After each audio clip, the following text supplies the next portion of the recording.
हम दाढ़ी और छोड़ेंगे, वो काटेंगे तो हम इसको और छोड़ेंगे। बिल्कुल। ये भड़काना नहीं है तो क्या नहीं। उनको भी छोड़ने पर मजबूर कर बिल्कुल, देंगे? बिल्कुल। इसका मतलब बिस्मिल्लाहिर्रहमानिर्रहीम। अस्सलाम वालेकुम। कैसे हैं आप सब लोग? उम्मीद करती हूँ ठीक ठाक होंगे, खैरियत से होंगे। तो आज हम फिर से बड़ी मज़े की वीडियो होने वाली है अंजना और अवैसी साहब के दरमियान। टाइटल है अंजना ने नकल की है वैसी साहब की। तो भाई ये जिस तरह अंजना ने बैठक लगाई हुई है, मैं कहता हूँ इनसे मेरा सवाल है कि बीजेपी वालों की इस तरह किस तरह आप बुलाकर इस तरह जिस तरह आपने अवैसी साहब को आपने कटहरे में यानी मुजरों वाला वो मुझे जैसा लग रहा है, मुझे फील हो रहा है आप उस तरह उनको योगी जी इस तरह उनको बुलाकर आप सवाल वगैरह कर सकती हैं। हाँ। वो एक हमारे मुअज़्ज़ज़ बंदे हैं, अच्छे ईमानदार लीडर हैं, माशाल्लाह हक सच की बात करते हैं, पढ़े लिखे हैं। बैरिस्टर असदुद्दीन अवैसी साहब हैं और माशाल्लाह उनके भाई भी इस तरह। तो गाइस इस तरह मेरे ख्याल से ये जो सा प्रोग्राम जो स्टार्ट में ही है वो अच्छा नहीं लगा। अगर देखते हैं अंजना जो सी हैं वो भी अंत वक्त मोदी मीडिया को बहुत सपोर्ट करने लग पड़ी, उनसे सवाल वगैरह कुछ इस तरह ही करती हैं अवैसी साहब से। तो भाई जितनी भी अंत वक्त गोदी मीडिया बैठ जाए इनको कोई फर्क नहीं पड़ने वाला। तो शुरू करने से पहले हमारे चैनल को सब्सक्राइब करें, लाइक करें, बेल आइकन प्रेस करें ताकि हमारी आने वाली वीडियो आप तक पहुंचती रहे। तो गाइस आप अपनी राय भी दिया करें। तो गाइस शुरू करते हैं इस वीडियो को। असदुद्दीन ओवैसी जी, आजकल आपकी जुबान में और आपके भाई अकबरुद्दीन ओवैसी की जुबान में कोई फर्क नहीं दिखता है। एक वक्त था जब आप चेहरा थे AIMIM की और वो जुबान थे। अब लगता है आवाज और जुबान, चेहरा और जुबान एक हो गई 2019 की वजह से। नहीं, जबान वही है, पुरानी ज़बान है, मेरी सोच भी वही है। आपको ऐसा क्यों लगता है मुझे नहीं मालूम। मुझे ऐसा इसलिए लगता है क्योंकि मजहब की खुलकर बात करते करते अब आप परिवर्तन की भी, धर्म परिवर्तन की बात करने लगे हैं, दाढ़ी छोड़ने की बात करने लगे हैं। मतलब जरा सा जो पर्दा पहले रखते थे हटा दिया है साहब। नहीं, देखिए मैं आपको बता रहा हूँ कि वो स्पीच जो है ना आप उसको समझे नहीं। ये बताइए कि उर्दू में किरदार किसको कहते हैं, कैरेक्टर, सच्चाई किसको कहते हैं, ट्रूथ। मैंने कहा कि हम अपने किरदार से और सच्चाई से आपको दावत देंगे। अब इसमें फोर्सबली कहाँ है? तो अफसोस ये है कि वो जो न्यूज़ एजेंसी ने जो तर्जुमा किया उन्होंने इस अल्फाज को खा लिए। वो स्पीच आज भी है मेरी, मैंने बाद में उसको रीट्वीट किया, उस पर हमारे लोग बताया कि भाई इसमें लफ्ज़ किरदार और लफ्ज़ सच्चाई का इस्तेमाल है। अब अगर उसको वो खा लेंगे और आप लोग नहीं देखेंगे तो मैं क्या। ऐसे भाषण क्यों देते हैं सर जिस पर सफाई देना पड़े? आजकल आप भाषण नहीं भड़काते हैं। ना कहाँ भड़काते हैं? मेरा काम भड़काना नहीं है, मेरा काम एक सोच देना है और भाषण देना ज़रूरी है क्योंकि ये फ्रीडम ऑफ एक्सप्रेशन है, कॉन्स्टिट्यूशन में मेरा राइट है और मैं बोलूँगा। अब इसको तोड़ मोड़ के या फिर अगर आप उर्दू नहीं समझ रहे हैं तो उसका जिम्मेदार मैं कैसे? क्या ये सवाल इसमें शामिल है? मुझे आपकी बातों से लग रहा है कि आप महत्वाकांक्षी बहुत होते चले जा रहे हैं राजनीति। दूसरा आरोप आप कहते हैं, आपके अंदाज में बोलूं अगर आपकी इजाजत हो, हम दाढ़ी और छोड़ेंगे, वो काटेंगे तो हम इसको और छोड़ेंगे। बिल्कुल। ये भड़काना नहीं है तो क्या उनको भी छोड़ने पर मजबूर कर देंगे? बिल्कुल। इसका मतलब क्या है? आप कहते थे कि मोहन भागवत अगर छुरा दिखाएंगे तो वंदे मातरम नहीं बोलूंगा। बिल्कुल।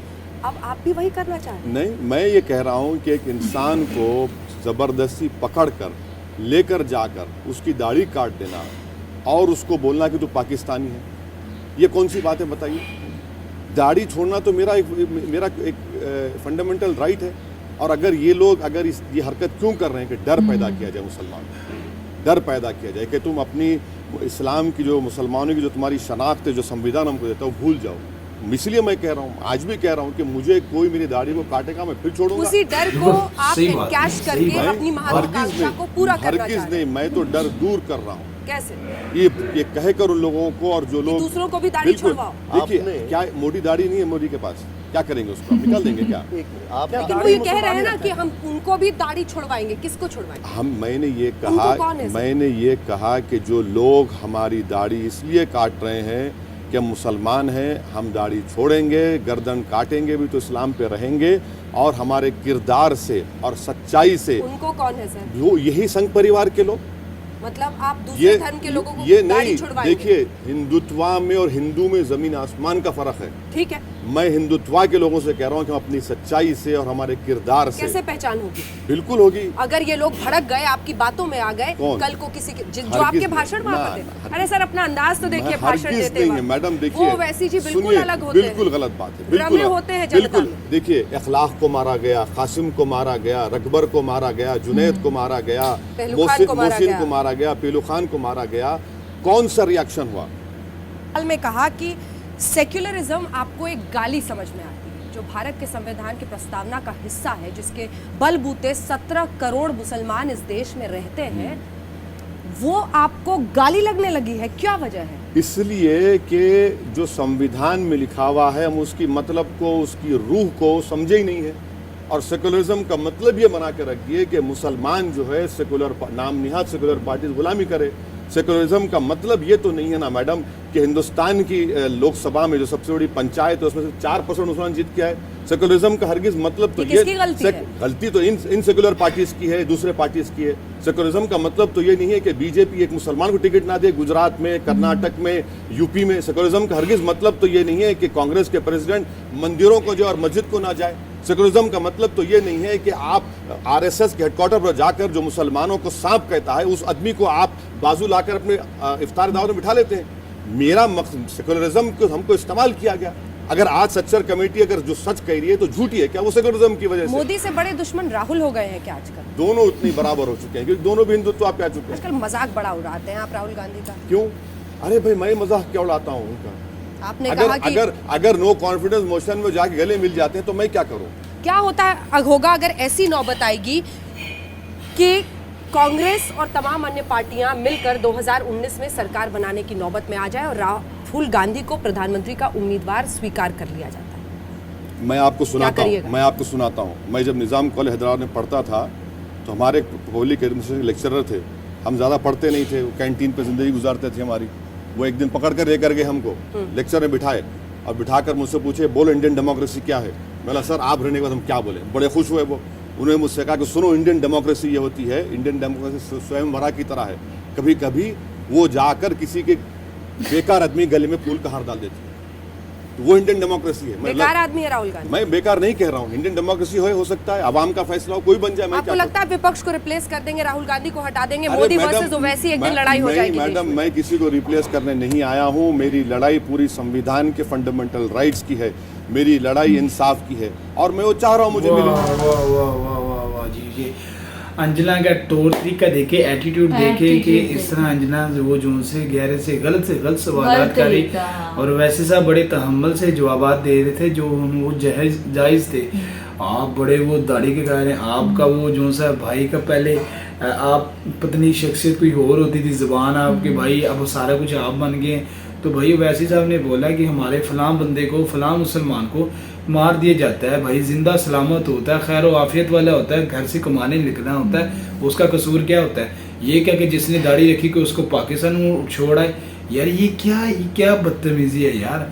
क्या तुम्हारे हिंदुओं का ही सारा कुछ उसमें है, उसमें कुर्बानी? क्या मुसलमानों की उसमें कुर्बानियाँ नहीं है कि जंगों में कहीं वो जो सी वैसी साहब नाम लेते वो कहाँ के हैं? क्या तुम ही बहुत थे, बड़े आगे थे? क्या तुम्हारा ही बड़ा किरदार था? मुनाफिकाना पॉलिसी तुम्हारे अंदर है यार। मुंह से तुम राम गले वो बगल में तुम छुरी रखते हो यार।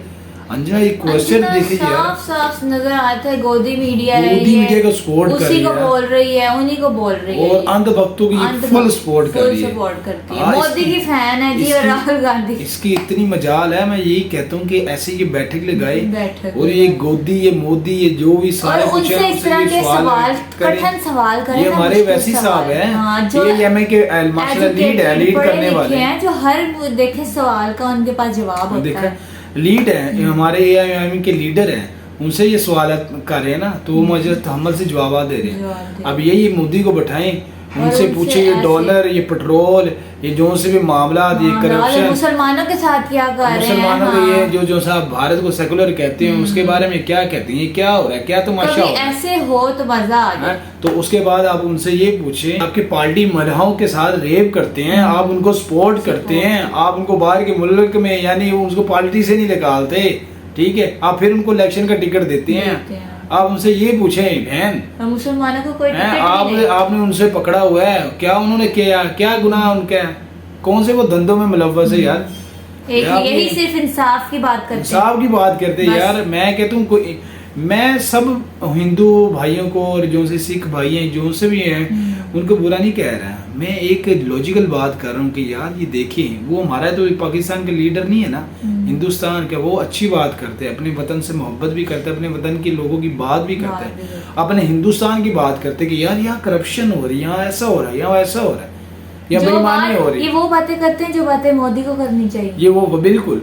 और तो यार फिर उनसे इस तरह कठिन सवालात जवाब, फिर भी वो शेर की तरह, लीड की तरह, बहादुर की तरह बैठा है स्टिल होके और जवाब दे रहा था अमल की तरह। और ये देखिए इनके अंजना का जो रवैया था जरा पसंद नहीं आया, बहुत ही बुरा एटीट्यूड था। और वो देखे 3 बंदे हैं और वीडियो ऊपर से एक अंधेरा ऐसे किया हुआ है, हाँ। ये वो जिस तरह जेल में जैसे एक इंसान को पूछ कुछ हो रही होती है मारिए, उस तरह ही इन्होंने वो दिया यार, वो काफी दिखाई है। तो वो मुझे इस तरह, पहले मैंने आपने स्टार्ट में ही बोला कि यार ये बुरा है, हमारे वैसे हिसाब से इस तरह यार थोड़ा है कि आप मुंह उठा कर जो मर्जी इस तरह फिर आप बिठाओ, गोदी को बिठाओ, वो योगी को बिठाओ, जो भी है वो पत्नी अंतरा शाह जो उनसे क्या है, अमित शाह है, उनके सारे जो पार्टी के उनको बिठाया, फिर आपको पता चलेगा, कल आपको पता ही नहीं चलना आप कहाँ गई। अंजना होती थी, फिर अंजना जी ने वो जैसे उन्हें मीठी बिल्ली, भीगी बिल्ली बन गई, भीगी का बल्ली, शायद को पता नहीं दीवार पे तस्वीर लग जाए, ऊपर हाल लग जाए। तो गाइस ये था आज का रिएक्शन,